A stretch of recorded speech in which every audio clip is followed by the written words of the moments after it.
Viewers, I'm Aisha Uwa Edeko, and this is the Breakfast Show on TSL Nigeria TV.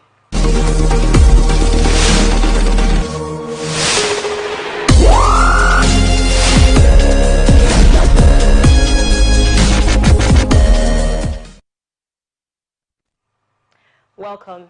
On the 5th of October 2020, we joined teachers all around the world to celebrate International Teachers' Day.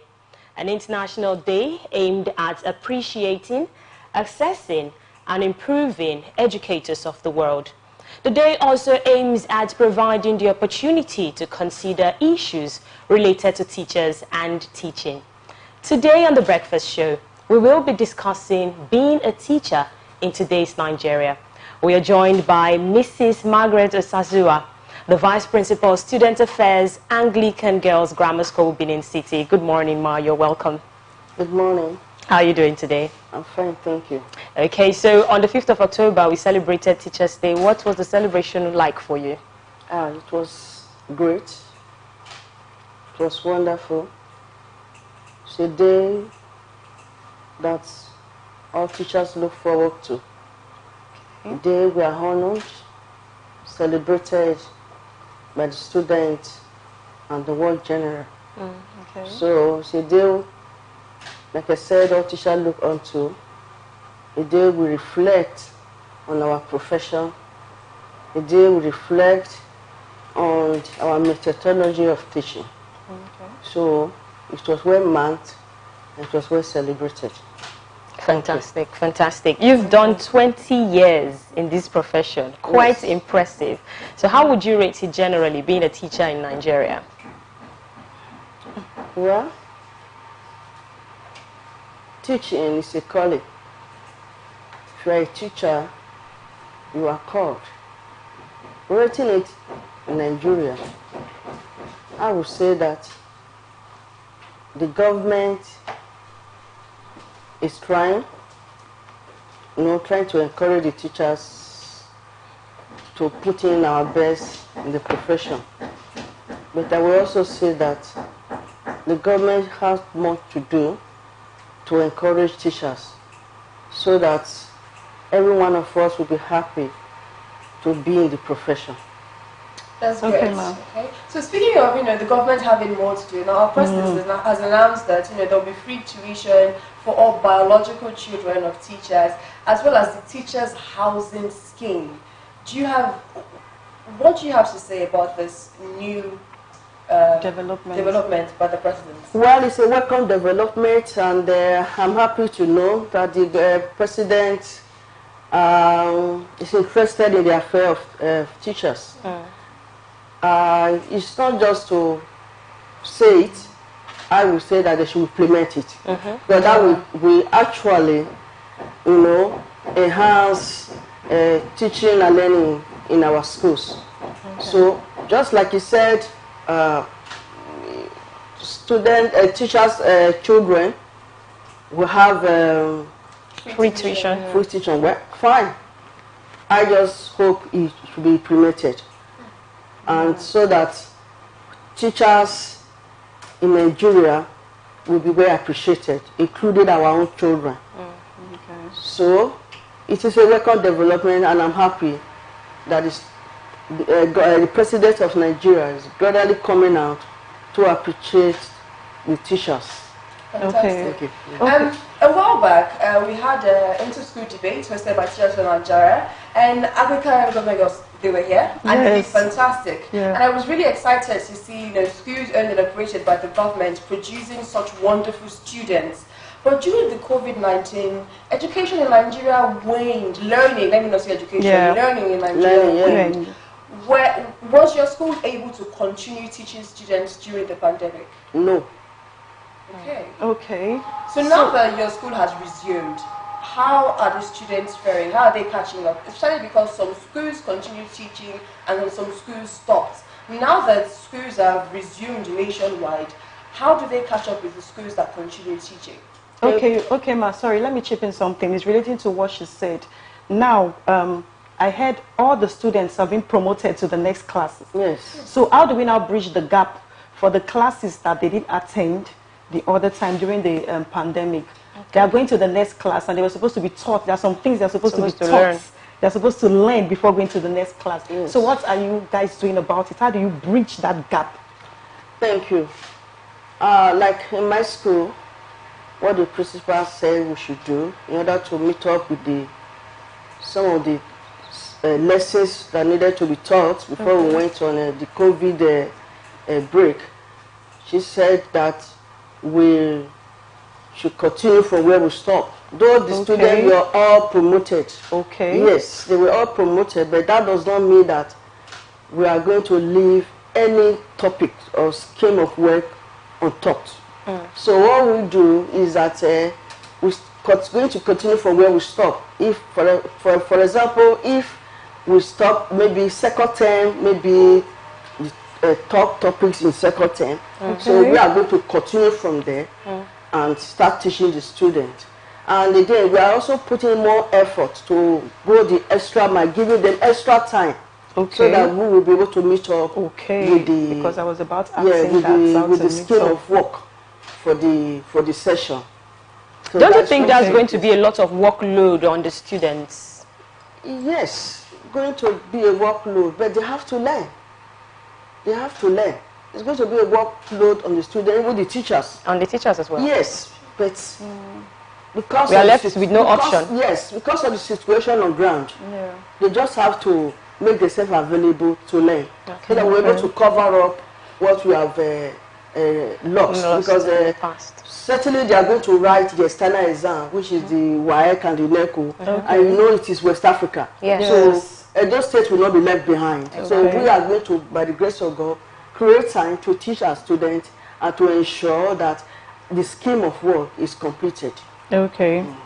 Okay. Ma, I don't know what can be done to improve education in the public sector, because I realize that a lot of people send their children to private schools.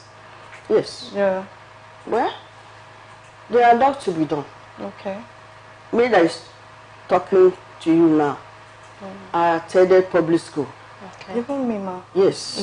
I'm an old student of Anglican girls' grammar school. Wow, Fantastic. you're teaching them now. Oh. So what I'm saying is that for us as teachers, we have a lot, to put into educational sector.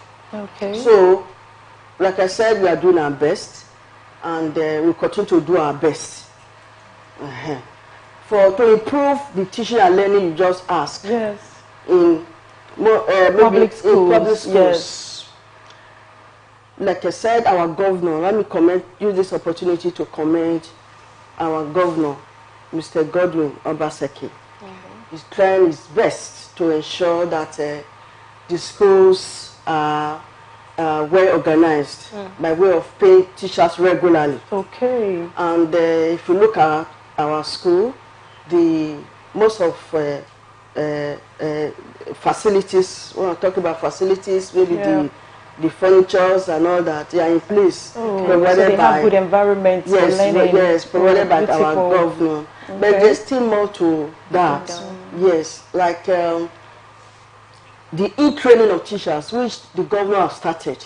And I think he said he was going to bring that same scheme, which he did in the primary section to secondary, so that we too in secondary school, secondary teachers will also undergo e-training, so that we will not learn more. Because knowledge is power, they said. The more you know, the more you give out. Yes. So that, in a way, will also improve our sector, public sector in education. So that is it. Okay. Speaking of more, and now we've just found out that the government has increased the age of retirement. Mommy, you're smiling. Up until 65. And there's something that that picked my attention. And my mother was a teacher. She taught in nursery, primary school. She became assistant headmistress, then she became headmistress. So you be teacher But picking. before, but before she, she never moved into the government sector for a reason. My mom likes to think of herself as a very principled person, and she tries to live up to that standard. Now, a few friends of hers, after MCE and TC2 and everything, when they were trying to move into the government schools, they swore affidavits to reduce their age so they could teach for a longer period of time. So I'm thinking about those women now that are really extending close to 60, it now, but in their affidavit age are about 45. So which means that by the time they're 60 in the actual affidavit, they might already be 70 something, and now they have 5 more years attached to that or so. 5. Is it good for the students and then the teachers? Would there be a problem if you choose to retire before then? Does it affect your gratuity? Does it affect your pension? What is the implication of this extra year? Extension. Well, I would say that, to me, there's not actually negative implication to it. Okay. Because even at age 70, if you want to go to school, you can still go to school. Okay. You understand? Yeah. So there's no limit in education. So with that, viewing it from that angle, we discover that even at 65, well, it's not bad. It will give room for more experienced teachers in our secondary schools at that age. Imagine someone that has taught for, say, 35, 40 years. If that person is like an author of that subject, okay. You understand? You have more to give to the student. So that age, 65 years, to me, it's okay. It's okay, and it will create more room for teachers to put in their best before the final retirement. Okay. Let's not also forget that there are people who actually are using their accurate ages. Yes. Okay. Not everybody swore the affidavit. So we have people who are actually using the right age. Yes. So I think they are the ones who will be more excited about this, because those who actually swore the affidavit will be bothered, because they'll be like, I'll be an EPA or an EU. How will I cope? Yes, okay. You're smiling. So what makes you really excited to hear about this extension? That will give me more years of service, more promotion, more money. So I'm happy if actually it is implemented. Okay, because I think one of the issues I have with this promise made by the president is there is no legal backing for now. Yes. Okay, so we are just going to keep our fingers crossed and hope that it gets implemented. That's why I say if actually it will be implemented, it will be fine. And there's something else that I was really excited about, like the president paying the fee for teachers, their biological children. And I was wondering, because I know some of them, their kids are in private schools too. Like, is it only those in public schools that it will pay their fee, or even when your kids are in private school, it pay the fees too? I was just thinking about that. I don't know. Okay. I don't know. Until that is those that will be in the public school, yes, because that's what some teachers now move their children from private school to and that will also improve education in public schools. Exactly. Oh, beautiful. Yes. Okay, so our time is fast spent. We're going to be running up really quickly. Yes. But you know, for 20 years in the education system, teaching, especially at your old school. Now, if you were to compare and contrast your time as a student and now, what is the quality? What has changed? What has changed for good? What has and changed for bad? Exactly. That's a wonderful question. Well, what have changed for good and what have changed for bad? In my time when I was in secondary school, or when I was teaching, or maybe when I was in secondary school, I was in boarding house. Anglican Gramar school is a boarding school. Oh, but yes, it's a boarding that school. was the hostel inside. Yes, there are hostels inside. When you come, I will show you. And I've been there. We have to take a tour. Yes, yes. So, with students were, monitored. You understand? It was monitored. You were in a boarding house. A teacher is attached to you. Was it all through boarding, or they have day students? Then they will see day students. But they had boarding facilities. Yes. But then there was more control. not disciplined. Yes. In like those days, a teacher can cane you. And no parent will come and harass you in the school for caning the child. But these days, it has changed. You understand? You can't cane a child in school. They don't flog in Nigerian schools anymore. Public schools. No more flogging. You don't flog. So how do they discipline? Correct the child. I'm interested. Well, various ways of correcting a student. Maybe I can tell a student kneel down. Okay. Though I'm teaching, the student can still be in the class so that you will not miss out of the lesson. Okay. So you kneel down there, raise your hand up. So these are kind of punishments. So which do you think is more effective, the caning or the kneeling down? Well, both are all effective. Okay. Yes, both are all effective. But I would prefer those days whereby, yes. Take us back. Yes, because if you spare the rod, you spoil the child. Yes. I remember when I was growing up as a child. If I go home, I tell my mom that my teacher flogged me. My mom then will want to know why. What you did. My teacher flogged you. What did you do? She wouldn't like coming to school to go and find out. But these days, nothing like that is happening. If you just flog a student, just either they arrange boys for you. That's understand? Or the parent call and want to arrest you in the school. So these days is just God helping us to discipline our students.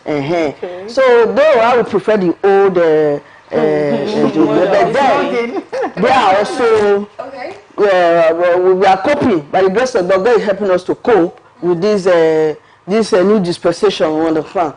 So God is helping us to cope. Is there any other differences that you want to note besides flogging children? And the boarding facilities. And the boarding facilities.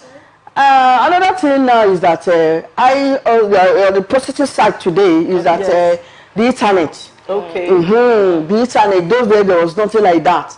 You can give a student an assignment and you can go to internet and do it, interact and all that. But then we're confined. You understand? So I also like this system now, whereby students are being exposed. You know, they are being exposed to the world. They can mingle with any person and all that. You know, as they mingle and they interact with others, they are also learning. You understand? Learning does not only take place only in the school or within the four walls of the class. You know, as I'm learning. I'm learning from you guys here. So that is it. A quick one, before we round up. I realized that from your profile, you read, you went NCE, and you have bachelor's degree in education.